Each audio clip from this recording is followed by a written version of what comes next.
In this next report on World of Africa, we take a look at some of the major political highlights in Africa. At least 5 countries conducted general or parliamentary elections, some ushering in new faces and changing the course for a fresh political future, while others do not seem to let go of their old guard. Apart from gunning for the top offices, the continent did suffer setbacks as economies took a nosedive because of various factors. Here now is a report. It was a year marked by leaders going to the grassroots to ask for votes and woo their people to elect them. Campaigns that kicked off in 2021 escalated in the start of the year and created a euphoria that dominated headlines. Many of the nations that were gearing up for the ballot had one thing in common: vote for change. Somalia was the first to hit the elections road. The Horn of Africa nation handed Hassan Sheikh Mohamud the presidency for a second time, following the long overdue election in the troubled state, which is confronting an Islamist insurgency and the threat of famine. After a marathon poll involving 36 candidates that was broadcast live on state television, parliamentary officials counted 214 votes in favor of former President Mohamud, far more than the number required to defeat incumbent Mohammed Abdullahi Mohammed, better known as Farmajo. Let us think about tomorrow, not yesterday, and what happened. I will work on a brilliant tomorrow and a beautiful future for the sake of my people to live with dignity in the world. I will implement my motto, Somalia at peace with itself and with the world. In Kenya, it was a big battle between William Ruto, the estranged deputy of Uhuru Kenyatta, and veteran opposition presidential candidate Raila Odinga, who had unusual backing from Kenyatta. Both Ruto and Odinga went neck and neck in the August 9th poll. 4 electoral commissioners refused to endorse the result, declaring William Ruto as winner. Kenya was on the precipice of conflict. A petition by Odinga in the Supreme Court was to no avail. William Ruto was sworn in as president. Special recognition goes to my worthy competitor and friend, the Honorable Raila Amolo Odinga, and his running mate, the Honorable Martha Wangari Karua, and all the other candidates who mounted a vigorous and determined campaign. I assure them that their supporters will be my constituents. I will work with all Kenyans, irrespective of who they voted for. We head south to Angola. A second term for Angolan President João Lourenço may have disappointed many voters keen to break with 5 decades of one-party rule. But many would still admit he's done much to tackle corruption within its ranks. 68-year-old Lourenço and the MPLA were declared winners of the presidential and parliamentary elections after a tally of votes by the Electoral Commission showed he'd won by 51.17%. It was the smallest margin of victory the party has ever had.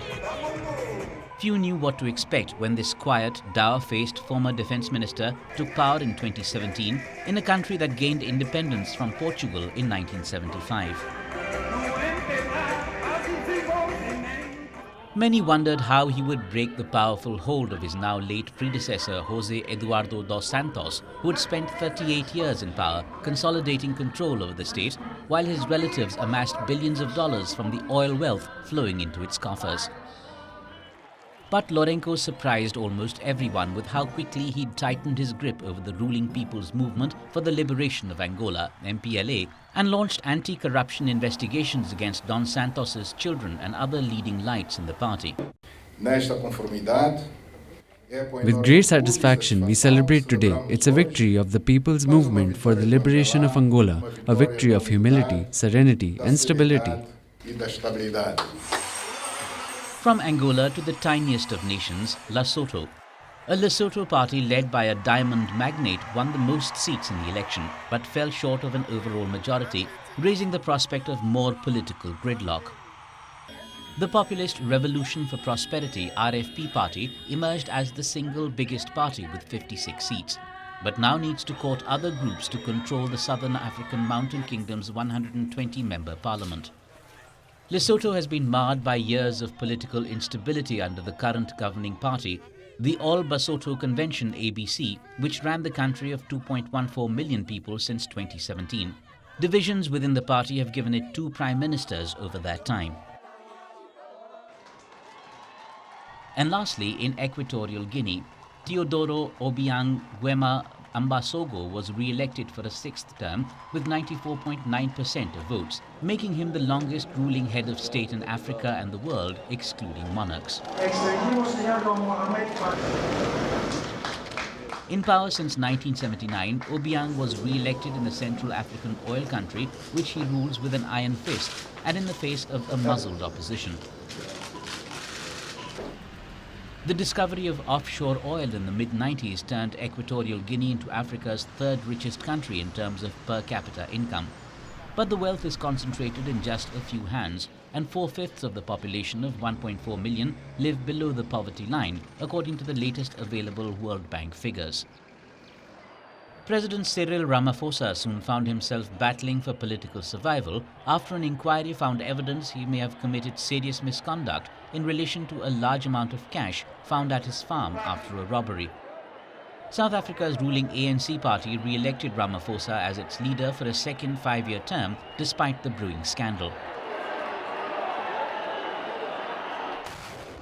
Just as the continent was recovering from the post-COVID-19 economic fallout of 2020, Russia invaded Ukraine in February. That led to a global disruption in the supply of certain commodities, including wheat, causing a collapse for many economies worldwide. In November, Nigeria's inflation rate hit a 17-year high of 21.47%. And the number of people living in poverty rose to 133 million, or 63% of the population, according to the National Bureau of Statistics. In Sierra Leone, economic woes led to street protesters demanding that President Julius Bio step down. 21 protesters and 6 police officers died in the protest. In November, Senegal had to release $762 million to tackle soaring living costs and put price caps on essential goods. Ghana's cedi became the worst performing currency against the dollar in 2022, and inflation reached a 21-year high of 40%, leading to the International Monetary Fund (IMF) granting it a $3 billion loan bailout. Climate change has also exacerbated worrying levels of food security in the region, with many farmlands submerged from Nigeria to Chad. And the waters that are missing in East, North and South Africa plunge the regions in the worst drought and famine like never seen before. 2023 seems bleak, but the problems experienced this year have emboldened all the 54 nations to create a buffer in the form of strategies and policies that will guard them against recurring tribulations. Bureau Report, World of Africa.